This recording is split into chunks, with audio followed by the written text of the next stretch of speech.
dónde y cuándo se originó la civilización, los expertos han elaborado muchas teorías, pero a veces las evidencias contradicen por completo todas las hipótesis.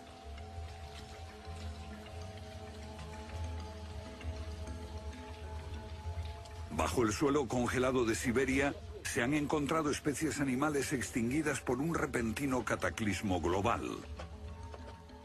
como el mamut gigante. También se han descubierto mapas muy antiguos que muestran la Antártida siglos antes de que fuese descubierta. Este mapa tiene centenares de años y describe la auténtica configuración de la Tierra de la reina Maud, que está oculta bajo 1 kilómetro de hielos, y su configuración real no se conoció hasta 1949. Hace 100 años, un arqueólogo concluyó que la antigua ciudad de Tiahuanaco, en Bolivia, fue un observatorio estelar alineado con el Sol y las estrellas. Calculó que tendría 17.000 años. Su afirmación fue puesta en ridículo hasta hace poco tiempo. La única corrección que yo haría se debe a que ahora contamos con mejores mediciones, y sospecho que su antigüedad sería de unos 12.000 años. Tiahuanaco es la ciudad más antigua que conocemos en toda la Tierra.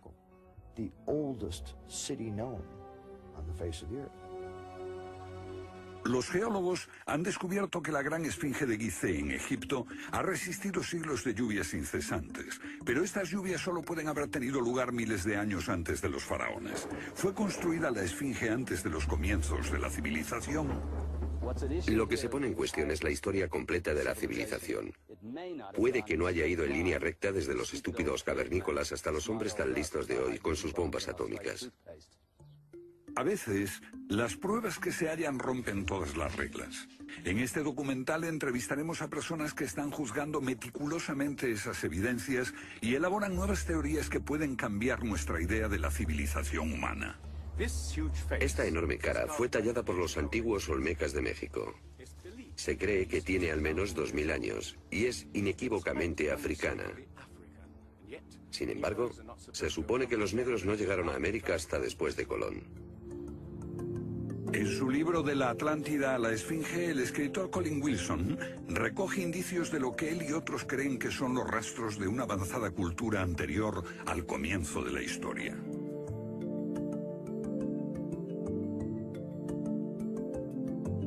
El filósofo griego Platón describió de manera precisa dicha civilización que, según le dijeron los sacerdotes egipcios, surcaban los mares miles de años antes, hasta que fue destruida por un terrible cataclismo. Platón la llamó Atlántida.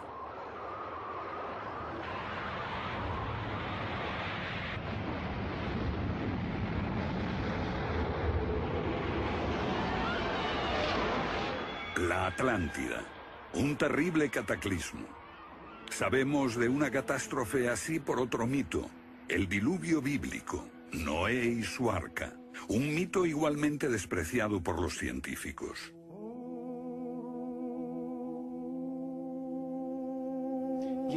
Cuando rechazan el diluvio bíblico y a Noé y el arca como una fábula, los científicos están ignorando el hecho de que hay cientos de mitos de diluvios en todas las culturas, aparte de las narraciones de Mesopotamia y de los hebreos, que dicen lo mismo sobre un desastre planetario que virtualmente borró al género humano antes del comienzo de la historia conocida.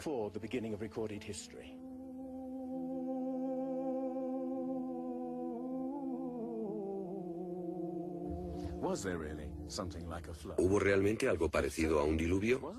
Y si así fue, ¿existió una civilización anterior a todas las otras?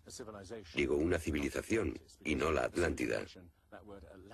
Porque en cuanto se menciona la Atlántida, el científico exclama, «Oh, no», y deja de escucharnos. ¿Pero es neutral la ciencia?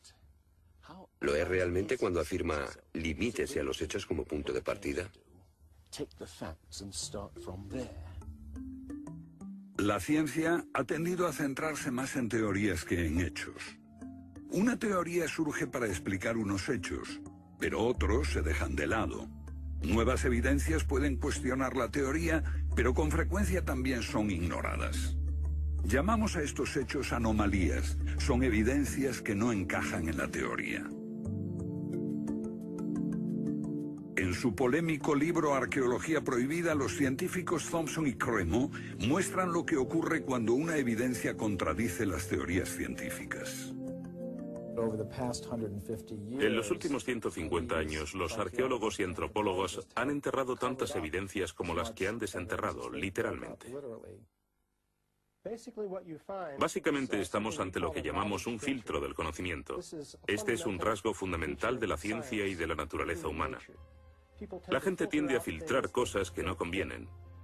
Cuando los científicos ven que algo no se ajusta al paradigma aceptado, tienden a eliminarlo. No se enseña, no se discute, y la gente ni siquiera se entera de ello.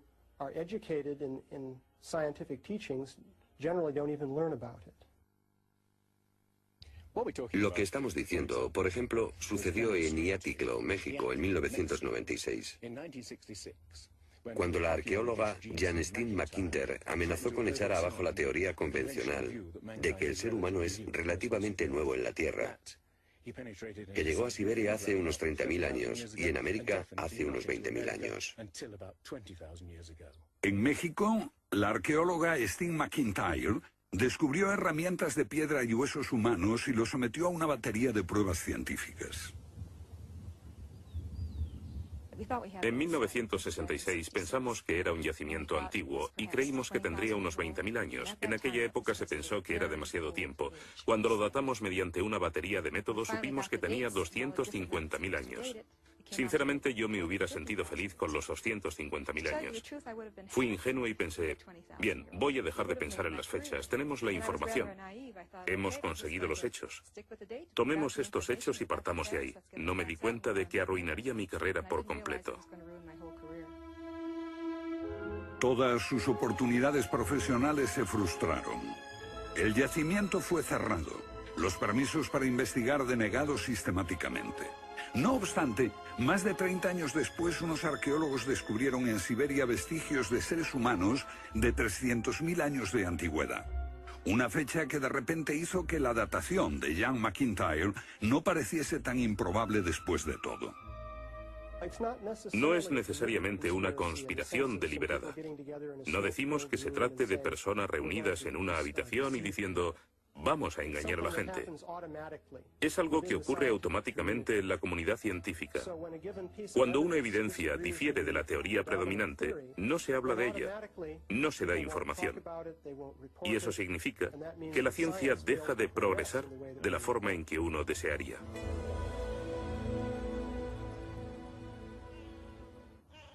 ¿La ciencia está pasando por alto evidencias de un pasado que hemos olvidado?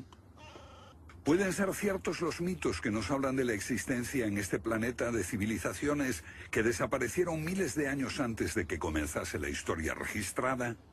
Una nueva clase de investigadores está estudiando las anomalías que la ciencia tiende a descartar.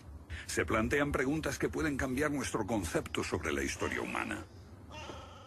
La fortaleza inca de Sacsayhuamán, de edad indeterminable y construida por gente que carecía de metales duros o de cemento, que no conocían la polea, ni la rueda, ni la grúa.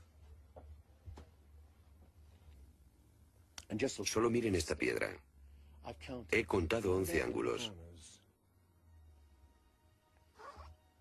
Debe pesar más que 200 coches juntos y revela la increíble habilidad de la gente que la hizo. Y también algo más. Una capacidad asombrosa para manipular objetos de este tamaño. ¿Cómo diablos las levantaban? Bolivia. Las misteriosas ruinas de Tiahuanaco. La misma habilidad manual, una capacidad de construcción que resulta inexplicable. Las piedras están perfectamente ensambladas. Intentemos insertar una aguja en cualquier punto de las junturas. La aguja no entra.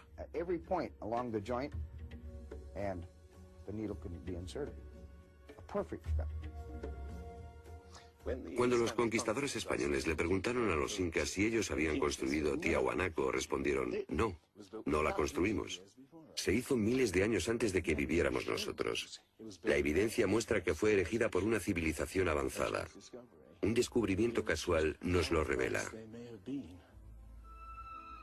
Los bloques de construcción de Tiahuanaco no están pegados con cemento. El que separa estas piedras descubre el inesperado brillo metálico que las mantiene unidas.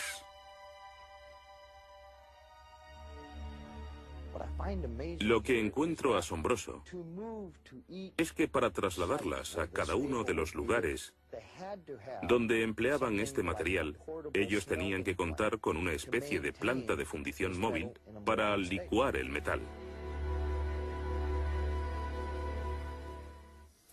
Y aquí hay un uso similar de tornillos metálicos y piedras finamente unidas, como esta en forma de L. Pero estamos en otro continente. África, Egipto, la tierra de las pirámides. Las 3 pirámides de Gizeh, una maravilla del mundo antiguo. Otro pueblo que no conocía la rueda, ni la polea, ni la grúa. ¿Cómo podían transportar bloques de 100 toneladas? Su tecnología no se puede explicar ni imitar. Soy ingeniero y puedo decirles que levantar bloques de este tamaño, de este peso, requiere una grúa especial. Una gente que carecía de tales grúas o de una simple polea o una rueda, empleando herramientas de cobre, ¿cómo pudieron hacerlo? Bobal cree que la Gran Pirámide de Gizeh era mucho más que una tumba y que revela un sorprendente nivel tecnológico. En su libro Guardián del Génesis, Robert Bobal y Graham Hancock enumeran muchas hazañas inexplicables. Chris Dunn, experto en perforaciones. Bueno, permítanme una pregunta. ¿Cómo cree que lo hicieron? El sarcófago de la Cámara del Rey. ¿Cómo lograron unos constructores primitivos que la superficie interior encajase con la superficie de la piedra del sarcófago al milímetro? Esta habilidad requiere profundos conocimientos de física. Es un misterio como la perforación misma. Primitivamente, la típica manera de hacerlo sería con una sierra de arco, un berbiquí. Introducirían la herramienta en la pieza usando arena o un diamante, pero pienso que eso supondría mucho tiempo, muchos años para hacerlo.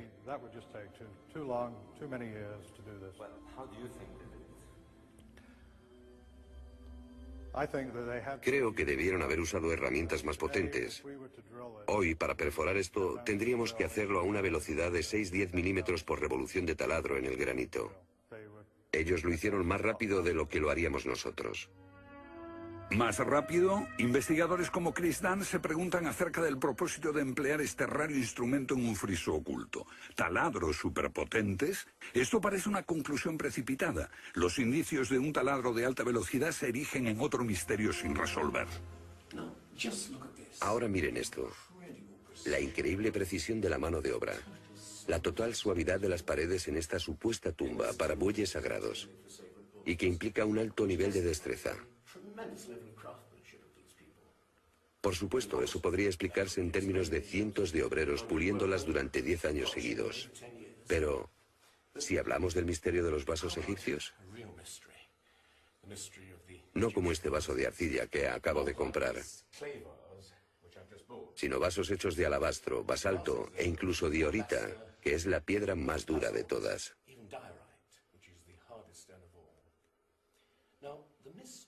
Es bastante fácil ver cómo se podría ahuecar taladrando directamente hacia adentro.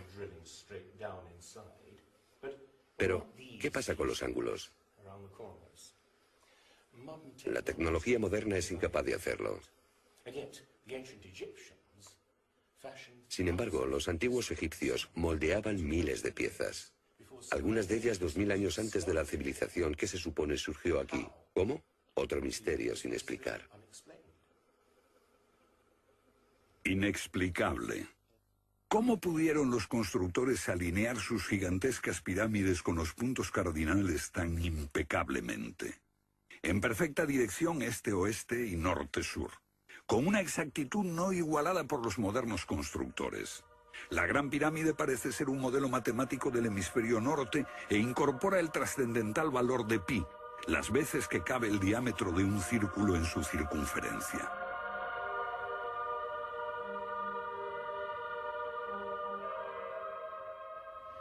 Está claro que lo que aquí tenemos es un avanzado sistema de matemáticas y tecnología, en un tiempo que no conocía su existencia. Para lograr estos resultados, los antiguos constructores tenían que usar un eclímetro de 52 grados.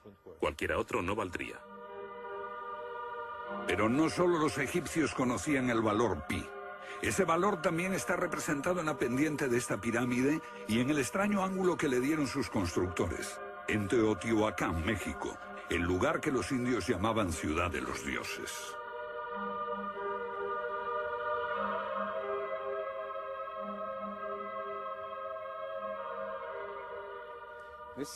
En su época, esta ciudad fue más grande que la Roma imperial. Lo que pueden ver es una serie de estanques que llenaban de agua, cuya superficie lisa reflejaba los cielos y cuyas ondas podrían servir como anuncio de terremotos. Estos templos, en el lado opuesto, se cree que representan cuerpos celestiales. Una cosa está clara: todo el lugar parece tener una especie de obsesión con la astronomía y la eternidad. En los equinoccios, el 21 de marzo y el 21 de septiembre, estas pirámides proyectan sombras gigantes, lo que las convierte en un perfecto reloj para la medición del tiempo. Como si proviniesen de una fuente común, las antiguas civilizaciones de todo el mundo exhiben un sofisticado conocimiento de los cielos que todavía nadie ha explicado. Fascinación por el sol, las estrellas. El lento e inexorable movimiento de la Tierra determina que las constelaciones parezcan viajar por los cielos nocturnos y por las épocas.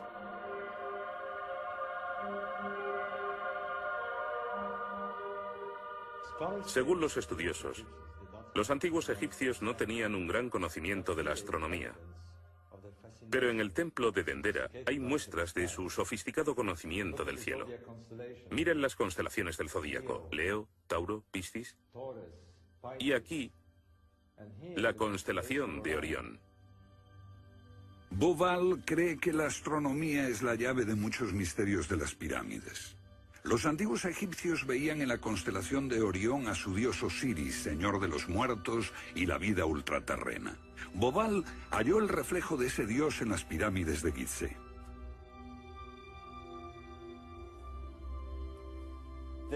Esto es realmente un misterio.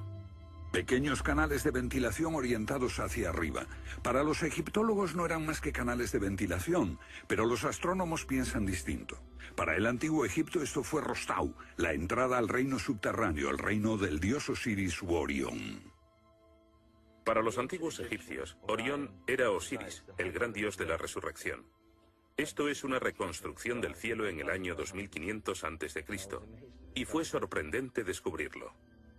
Los canales apuntan a Orión y a la estrella Sirio, que era Isis, la esposa de Osiris.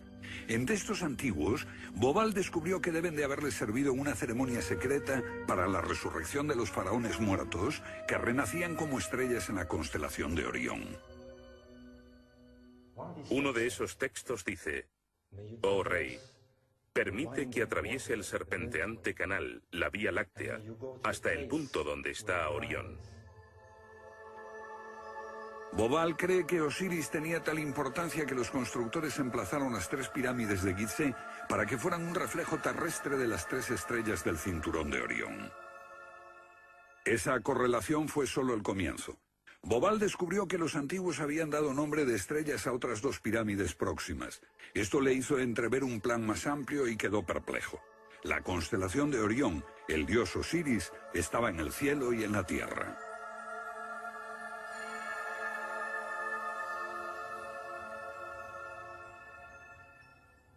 México, donde Teotihuacán presenta otro paralelo.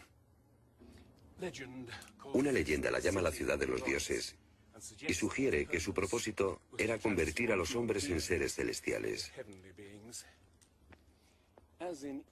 Como ocurre en Egipto con las pirámides de Giza, los mitos hablan de la reencarnación en las estrellas. Ese es el secreto de Teotihuacán.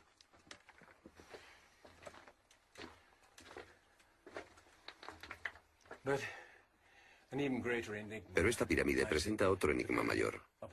Cuando se excavó por primera vez en 1906, se halló una enorme capa de mica.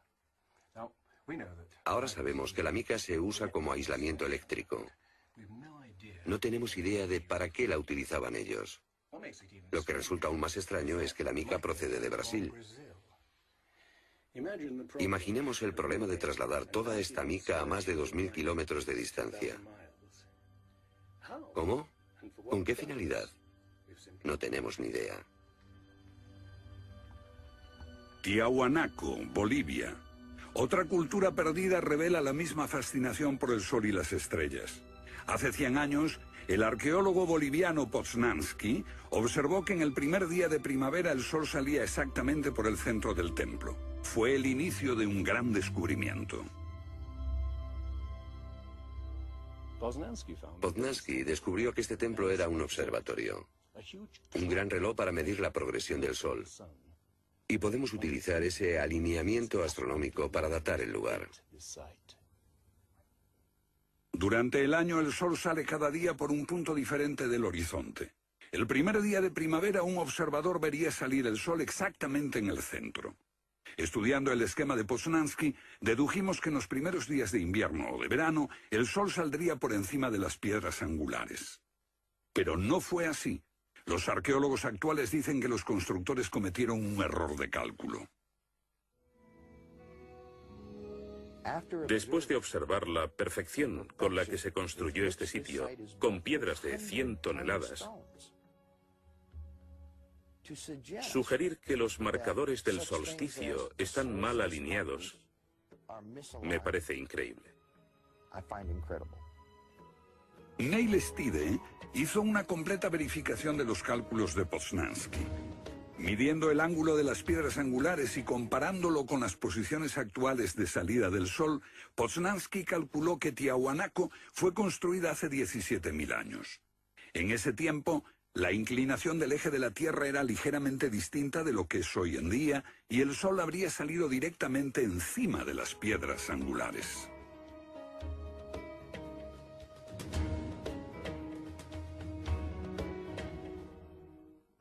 Yo sospecho que la fecha sería más bien de 12.000 años. Pero eso haría que todos nos cuestionásemos completamente los orígenes de la civilización. Una civilización perdida en el tiempo dejó sus huellas en varios lugares del mundo. Los sacerdotes egipcios dijeron al filósofo griego Platón que una civilización así habría existido hace 12.000 años. Pero según la ciencia, el ser humano abandonó la prehistoria hace solo 5.000 años. En Egipto, el investigador John West descubrió que la esfinge de Gizeh no resultó alterada por el clima de la misma forma que las construcciones del entorno, erosionadas por la arena y los vientos del desierto. En vez de un desgaste horizontal, la esfinge tiene marcas de erosión redondeadas y onduladas. No se necesita ser geólogo para mirar y ver lo que se debe al tipo de clima. Solo el agua cayendo copiosamente sobre las paredes del recinto pudo producir esos contornos redondeados.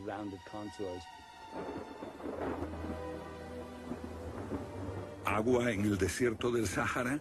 Ciertamente no en tiempos de los faraones. Para eso hay que trasladarse a finales de la era glaciar.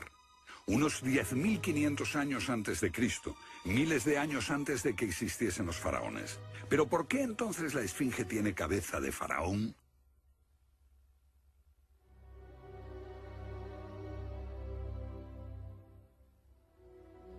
La cabeza es desproporcionadamente pequeña.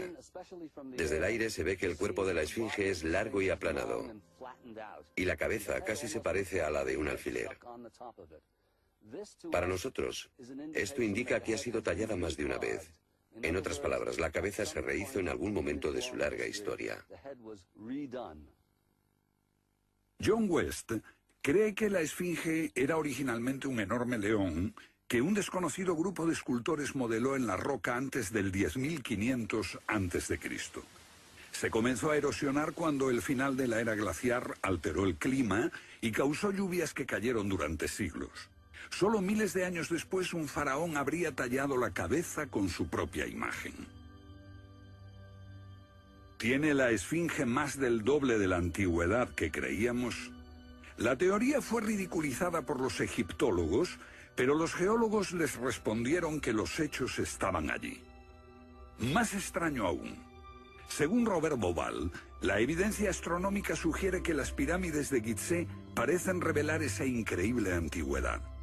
La disposición de Gizeh coincidía misteriosamente con la posición de Orión en el año 10.500 a.C., cuando la esfinge miraba hacia Leo, su propia imagen en los cielos. La puesta de Orión en esa fecha distante se correspondía exactamente con las tres pequeñas pirámides, y existen muchos otros hechos difíciles de entender.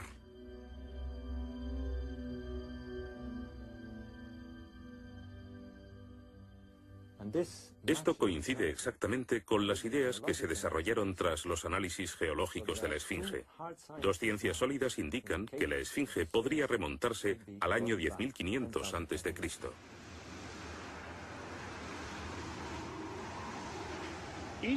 Egipto sufrió unos cambios muy dramáticos a finales del período glaciar, especialmente en torno al 10.500 a.C., cuando unas impresionantes inundaciones cubrieron el terreno de aluvión y acabaron con el valle del Nilo y con el delta en general.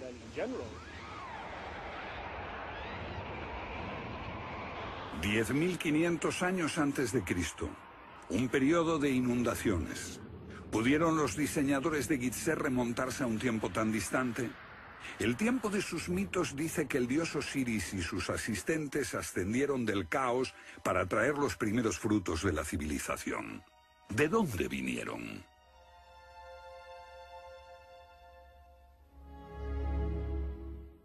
Un dios muy parecido fue el señor de la antigua Tiahuanaco en Bolivia. Aquí, en esta misteriosa ciudad de Tiahuanaco, era el dios que ellos adoraban. Alto, con barba, descrito como blanco, Viracocha llegó en tiempos de caos y destrucción, atravesando los mares para llevar a la raza humana una especie de renovación. El dios blanco Viracocha. En México conocido como Quetzalcóatl, que llegó con otros para traer los primeros frutos del conocimiento. Su símbolo está por todo Teotihuacán. La serpiente emplumada, símbolo del enigmático dios Quetzalcóatl que llegó desde el este después de tremendos cataclismos para traer la civilización a esta parte del mundo. ¿Pudieron dioses como Osiris, Viracocha y Quetzalcóatl haber sido personas reales que llegaron de muy lejos?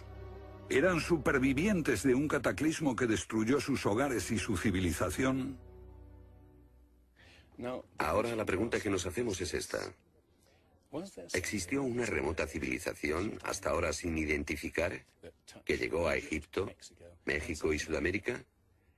¿Y que dejó su impronta en un cuerpo de conocimientos, por difícil que sea de discernir? Tomados por separado, acepto que los datos aislados revelan poco, pero consideremos juntos todos esos elementos comunes.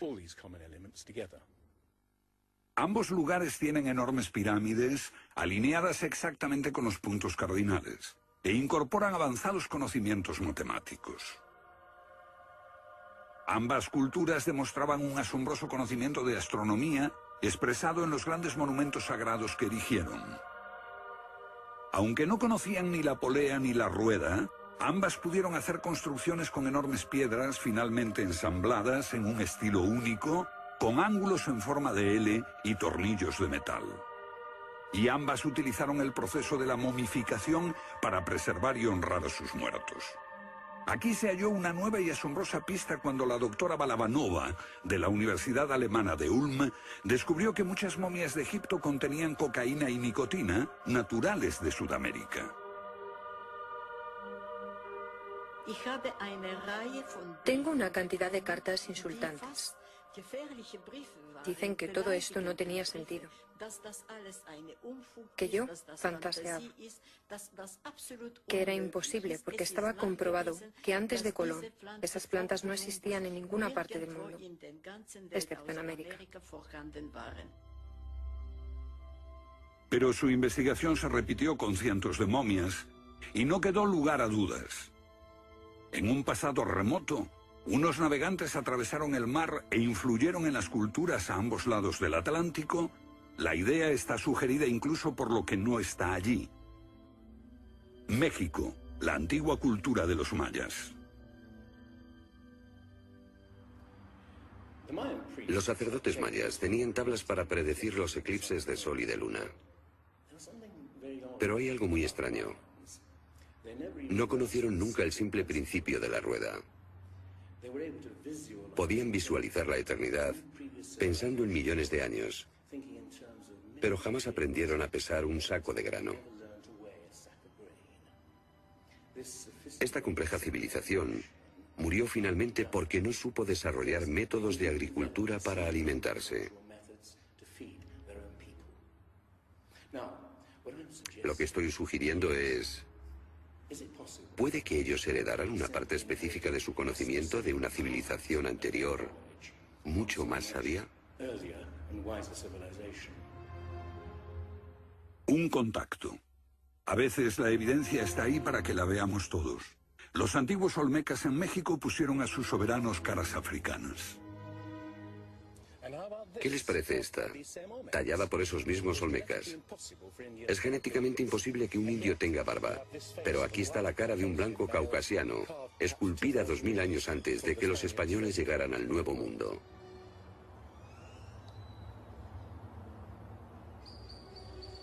Caras de africanos y de caucasianos esculpidas muchos siglos antes de Colón.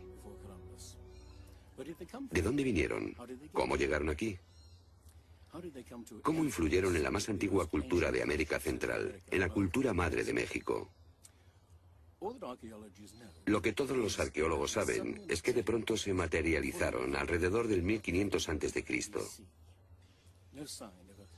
Esta gente, cuya expresión característica era la de esculpir enormes caras de piedra, cabezas de caucasianos y africanos que parecen haber salido, no se sabe de dónde.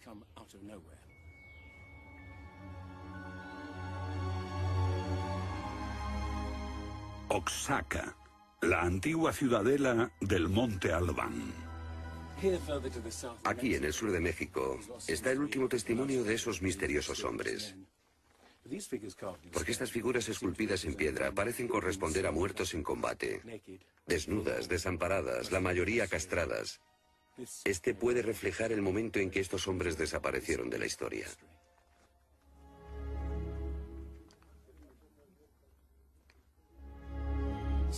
Entonces, ¿hubo una compleja civilización de navegantes que cruzó el Atlántico siglos antes de Colón?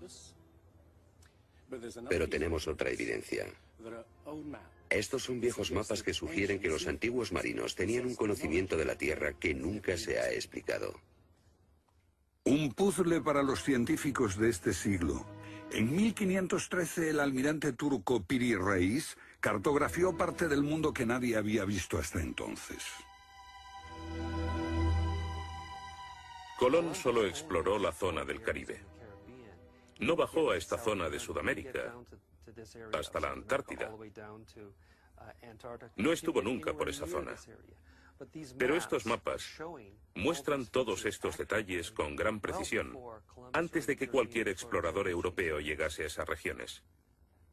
Este mapa, de muchos siglos, describe la configuración real de la tierra de la reina Maud, que ahora está sepultada bajo 1 kilómetro de hielo. Y su forma precisa no se determinó hasta 1949. Inexplicable. Los cartógrafos han meditado mucho sobre la extraña proyección cartográfica utilizada en el mapa.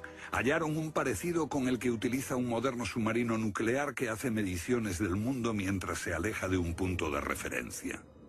En este caso, el centro está en Egipto.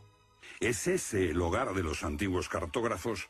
El mapa muestra exactamente esta parte del mundo, pero hay más. Para mí el aspecto más significativo del mapa de Piri Reis es que describe exactamente la longitud. Algo que los europeos no fueron capaces de hacer hasta el siglo XVIII. La longitud. Esa historia comenzó en estas playas en 1707, cuando la flota inglesa navegaba por el Mediterráneo hacia Inglaterra. En aquellos días era bastante fácil determinar a qué distancia estaba el norte o el sur, midiendo el ángulo que el Sol y las estrellas formaban con la superficie de la Tierra. Pero no había técnicas para determinar lo lejos que estaba el este o el oeste. ¿Longitud? El almirante Sir Clutley Safel se enfureció cuando un marinero del oeste del país le dijo que estaba alejándose unas 20 millas del este y era probable que la flota naufragase en la costa. Cuando sus oficiales le dijeron que el rumbo era correcto, mandó ahorcar al marinero por insubordinación. En sus últimos momentos debió haber deseado no haberlo hecho. Los barcos se habían hundido antes por millares. Pero entonces la pérdida de una flota entera promovió la búsqueda de un reloj preciso para calcular la longitud. Tuvieron que pasar 2 generaciones antes de que finalmente se consiguiese. No obstante, el mapa de Piri-Reis ya mostraba un conocimiento de la longitud al menos 250 años antes.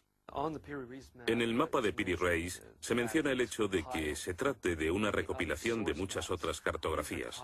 Son copias de copias de copias. La mayoría de quienes los han estudiado creen que esos mapas proceden de los tiempos de Alejandro Magno, pero son incluso mucho más antiguos. Mapas del mundo confeccionados antes de que supiésemos navegar por los océanos. Técnicas de construcción inexplicables, un complejo conocimiento de las matemáticas y la astronomía. Si existió una tecnología tan avanzada capaz de dar sus conocimientos a los constructores de la Esfinge y a los pueblos de los Andes y México, ¿qué pasó con ella?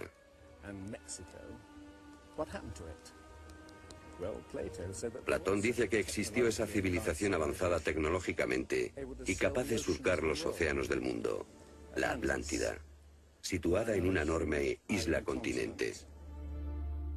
Rechazando una civilización perdida, la ciencia niega también la idea de una catástrofe global que la destruyó. Pero Platón y la Biblia no son las únicas evidencias. El Popol Vuh, libro sagrado de los mayas, habla de enormes marejadas e inundaciones que azotaron el mundo durante meses. Una lluvia fría y negra indescriptible y granizo. Los antiguos hablaban de tiempos de caos, de inundaciones y oscuridad de los cuales emergieron los dioses para dar forma a la tierra de Egipto.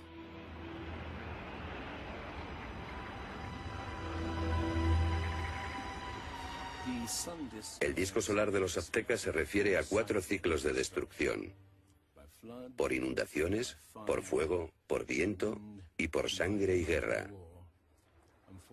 Y prevé el fin del mundo por un enorme cataclismo surgido de las entrañas de la tierra.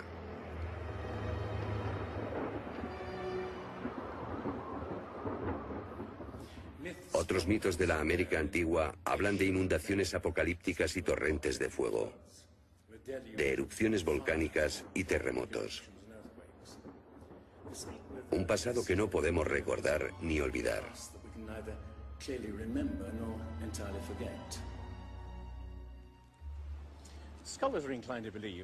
Los especialistas tienden a creer que el diluvio es una fantasía de los viejos poetas. Pero supongamos que los expertos se equivocan. Supongamos que una serie de terribles catástrofes naturales redujeron a nuestros ancestros a pequeños grupos que vivieron apartados y se esparcieron por todo el mundo. Lo que buscamos es una época que coincida perfectamente con los mitos. Igual que el zapato encaja en el pie de Cenicienta. Una pista. La fosa de Alquitrán en La Brea, California. Una inmensa sepultura de millones de animales que hoy se ha convertido en atracción turística. Bajo la superficie está el campo de petróleo del lago Salado. El asfalto brota por las grietas y fisuras como un papel cazamoscas y atrapa a los animales.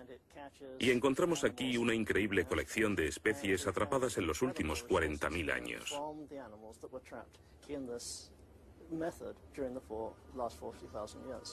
Esta fosa de Alquitrán puede leerse como un libro de tiempos remotos, cuando abundaban los animales y nosotros no los considerábamos como originarios de América. Mamuts, elefantes, rinocerontes, perezosos gigantes, tigres sable, incluso caballos y camellos. Después Una tremenda catástrofe los barrió, al parecer, en unas pocas décadas, en torno al 10.500 a.C., hace más de 12.000 años. Todos los grandes animales, cualquier animal más grande que un coyote, se extinguieron en pocas décadas. Sí, fue sin duda una gran catástrofe.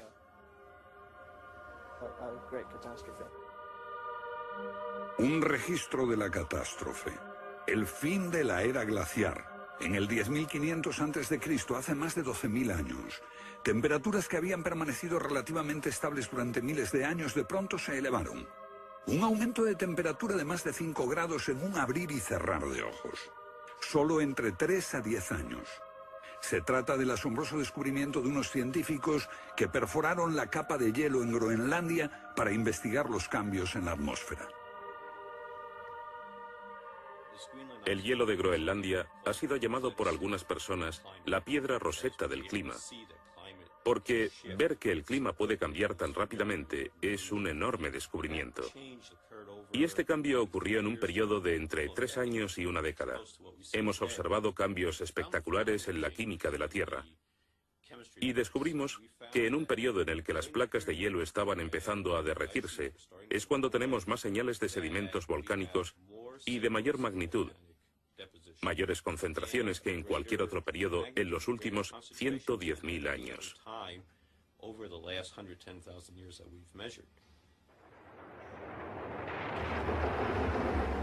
Un surgimiento de volcanes nunca visto, acompañado por desórdenes atmosféricos y gigantescas inundaciones. Porque mientras las placas de hielo de más de 1 kilómetro de espesor se derretían en pocos años, el nivel de los mares aumentaba dramáticamente. De repente, los mares ocuparon lo que había sido suelo seco. Se podía caminar desde Gran Bretaña a Escandinavia antes de que una revolución climática diese forma al Mar del Norte. Fue un periodo en que las grandes inundaciones cubrieron las llanuras de América del Norte, y por eso es que se encuentran esqueletos de ballenas en Michigan. Un tiempo de cataclismos a finales de la era glaciar, que puede coincidir con los mitos. Solo en el Nuevo Mundo se extinguieron alrededor de 70 especies de grandes animales. Mamuts, perezosos gigantes, camellos, caballos. Permítanme ponerlo en perspectiva. En los anteriores 200.000 años se había extinguido menos de 1/3 de esa cantidad. Y este modelo extraordinario de extinción se repitió en Europa y Asia. En las capas subterráneas de hielo de Siberia y Alaska se descubrió una masa enmarañada de huesos de millones de animales que perecieron en un cataclismo.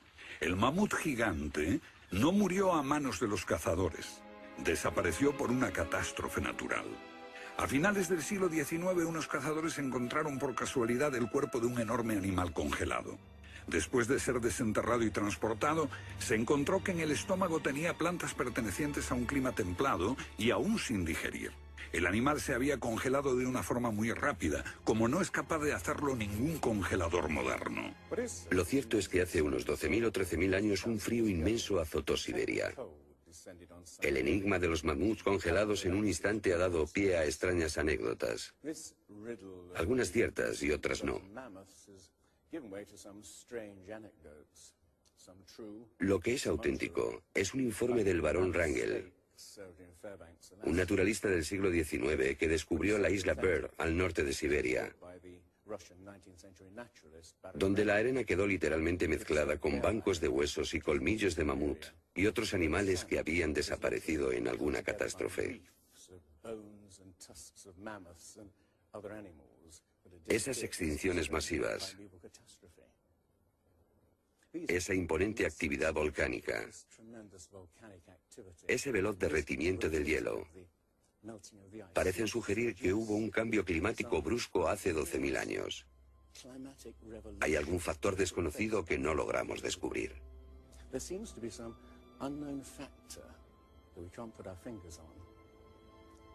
El fin de la era glaciar. ¿Qué provocó esa revolución? He aquí la gran cuestión. ¿Qué causó el cataclismo? Una de las mejores ideas la ha planteado Charles Hapgood. Él sugiere un desplazamiento repentino de la corteza terrestre. Toda la corteza de la Tierra es solo un tercio de un 1% de la masa terrestre. Como la piel de una naranja, si se suelta, se mueve. Más fina que una cáscara de huevo, la corteza de la Tierra queda apoyada en un interior líquido. La teoría imperante sobre la corteza terrestre es la de las placas tectónicas. Los continentes se separan lentamente durante cientos de millones de años. Aunque la ciencia rechazó esa teoría durante más de medio siglo, ahora niega también la idea de que la corteza pudo moverse en su conjunto y repentinamente. Pero un científico quedó hipnotizado por la idea. Se llamaba Albert Einstein.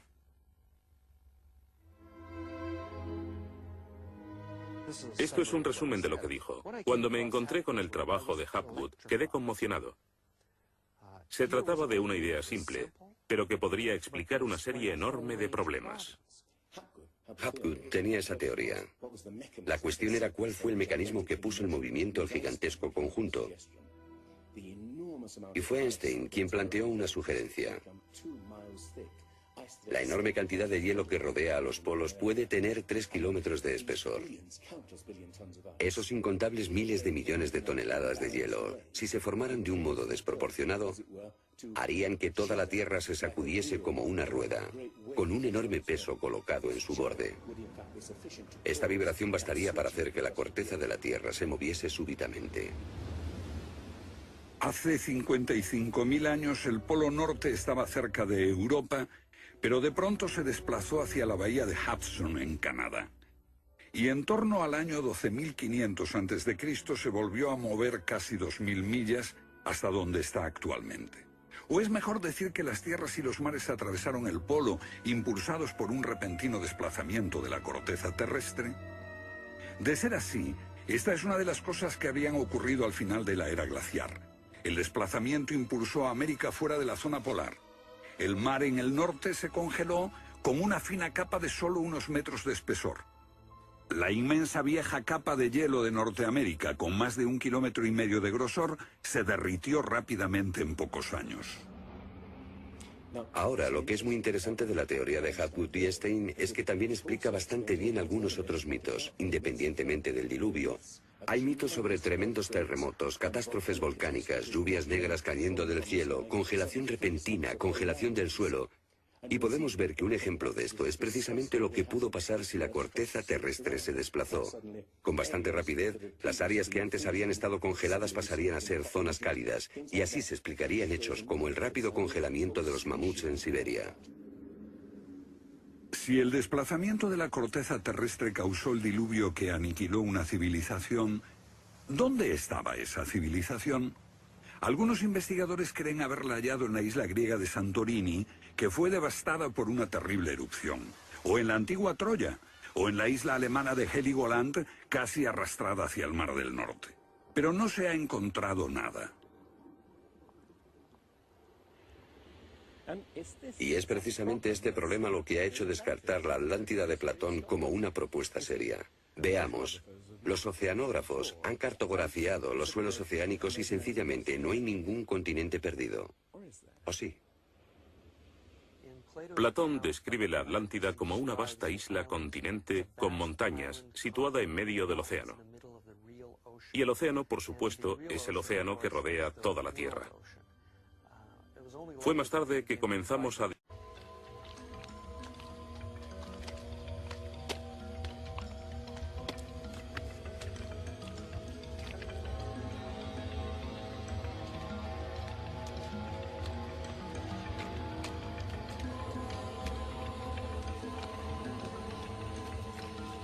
¿Dónde y cuándo se originó la civilización? Los expertos han elaborado muchas teorías, pero a veces las evidencias contradicen por completo todas las hipótesis.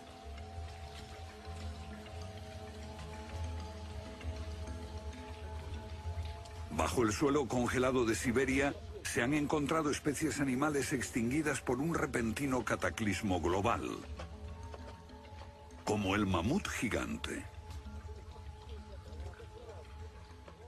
También se han descubierto mapas muy antiguos que muestran la Antártida siglos antes de que fuese descubierta.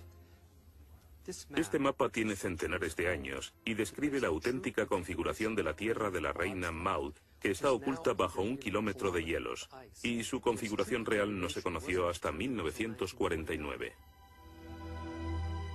Hace 100 años, un arqueólogo concluyó que la antigua ciudad de Tiahuanaco, en Bolivia, fue un observatorio estelar alineado con el Sol y las estrellas.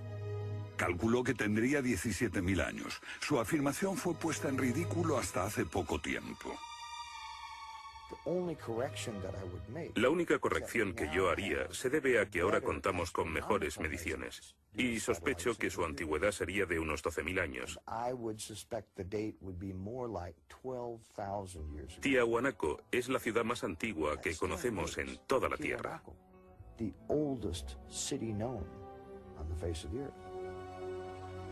Los geólogos han descubierto que la gran esfinge de Gizeh en Egipto ha resistido siglos de lluvias incesantes, pero estas lluvias solo pueden haber tenido lugar miles de años antes de los faraones. ¿Fue construida la esfinge antes de los comienzos de la civilización? Lo que se pone en cuestión es la historia completa de la civilización. Puede que no haya ido en línea recta desde los estúpidos cavernícolas hasta los hombres tan listos de hoy con sus bombas atómicas. A veces, las pruebas que se hallan rompen todas las reglas. En este documental entrevistaremos a personas que están juzgando meticulosamente esas evidencias y elaboran nuevas teorías que pueden cambiar nuestra idea de la civilización humana. Esta enorme cara fue tallada por los antiguos olmecas de México. Se cree que tiene al menos 2.000 años y es inequívocamente africana. Sin embargo, se supone que los negros no llegaron a América hasta después de Colón. En su libro De la Atlántida a la Esfinge, el escritor Colin Wilson recoge indicios de lo que él y otros creen que son los rastros de una avanzada cultura anterior al comienzo de la historia.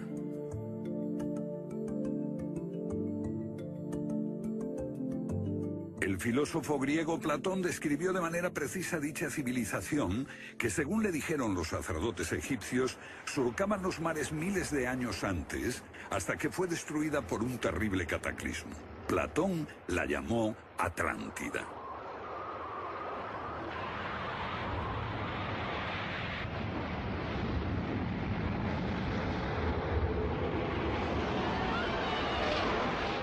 La Atlántida. Un terrible cataclismo. Sabemos de una catástrofe así por otro mito, el diluvio bíblico, Noé y su arca, un mito igualmente despreciado por los científicos.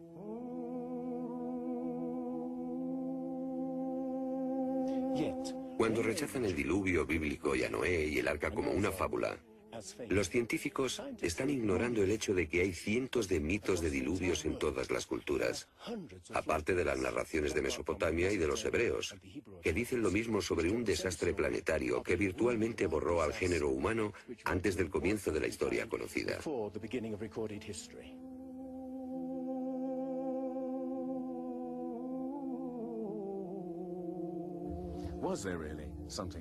¿Hubo realmente algo parecido a un diluvio? Y si así fue, ¿existió una civilización anterior a todas las otras? Digo, una civilización, y no la Atlántida. Porque en cuanto se menciona la Atlántida, el científico exclama, «Oh, no», y deja de escucharnos. ¿Pero es neutral la ciencia? ¿Lo es realmente cuando afirma «limítese a los hechos como punto de partida»? La ciencia ha tendido a centrarse más en teorías que en hechos. Una teoría surge para explicar unos hechos, pero otros se dejan de lado. Nuevas evidencias pueden cuestionar la teoría, pero con frecuencia también son ignoradas. Llamamos a estos hechos anomalías, son evidencias que no encajan en la teoría. En su polémico libro Arqueología Prohibida, los científicos Thompson y Cremo muestran lo que ocurre cuando una evidencia contradice las teorías científicas. En los últimos 150 años, los arqueólogos y antropólogos han enterrado tantas evidencias como las que han desenterrado, literalmente. Básicamente estamos ante lo que llamamos un filtro del conocimiento. Este es un rasgo fundamental de la ciencia y de la naturaleza humana.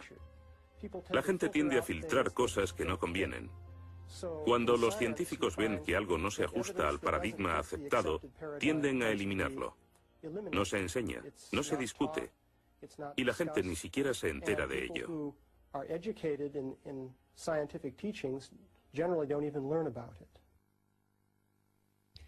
Lo que estamos diciendo, por ejemplo, sucedió en Iaticlo, México, en 1996. Cuando la arqueóloga Janestine McIntyre amenazó con echar abajo la teoría convencional de que el ser humano es relativamente nuevo en la Tierra, que llegó a Siberia hace unos 30.000 años y en América hace unos 20.000 años. En México, la arqueóloga Stine McIntyre descubrió herramientas de piedra y huesos humanos y los sometió a una batería de pruebas científicas. En 1966 pensamos que era un yacimiento antiguo y creímos que tendría unos 20.000 años. En aquella época se pensó que era demasiado tiempo. Cuando lo datamos mediante una batería de métodos supimos que tenía 250.000 años. Sinceramente yo me hubiera sentido feliz con los 250.000 años. Fui ingenuo y pensé, bien, voy a dejar de pensar en las fechas. Tenemos la información. Hemos conseguido los hechos. Tomemos estos hechos y partamos de ahí. No me di cuenta de que arruinaría mi carrera por completo. Todas sus oportunidades profesionales se frustraron. El yacimiento fue cerrado. Los permisos para investigar denegados sistemáticamente. No obstante, más de 30 años después, unos arqueólogos descubrieron en Siberia vestigios de seres humanos de 300.000 años de antigüedad. Una fecha que de repente hizo que la datación de Jan McIntyre no pareciese tan improbable después de todo. No es necesariamente una conspiración deliberada. No decimos que se trate de personas reunidas en una habitación y diciendo, vamos a engañar a la gente.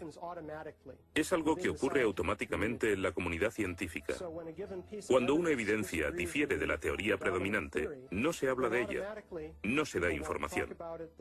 Y eso significa que la ciencia deja de progresar de la forma en que uno desearía.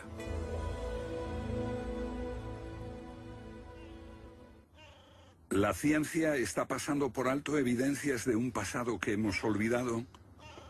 ¿Pueden ser ciertos los mitos que nos hablan de la existencia en este planeta de civilizaciones que desaparecieron miles de años antes de que comenzase la historia registrada? Una nueva clase de investigadores está estudiando las anomalías que la ciencia tiende a descartar. Se plantean preguntas que pueden cambiar nuestro concepto sobre la historia humana.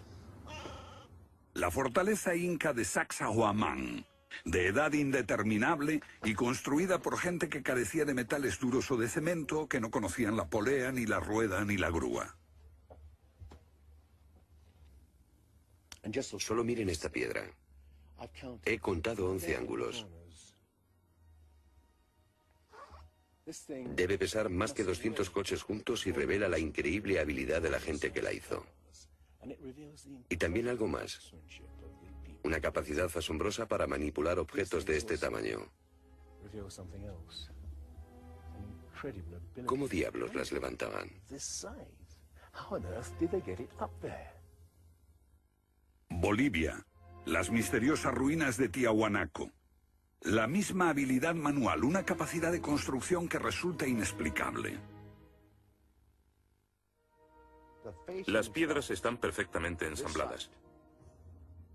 Intentemos insertar una aguja en cualquier punto de las junturas. La aguja no entra.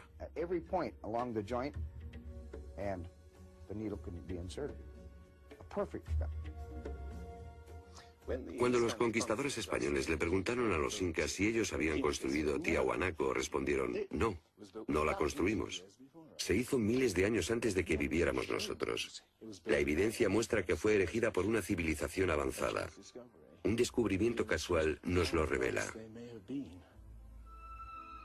Los bloques de construcción de Tiahuanaco no están pegados con cemento. El que separa estas piedras descubre el inesperado brillo metálico que las mantiene unidas.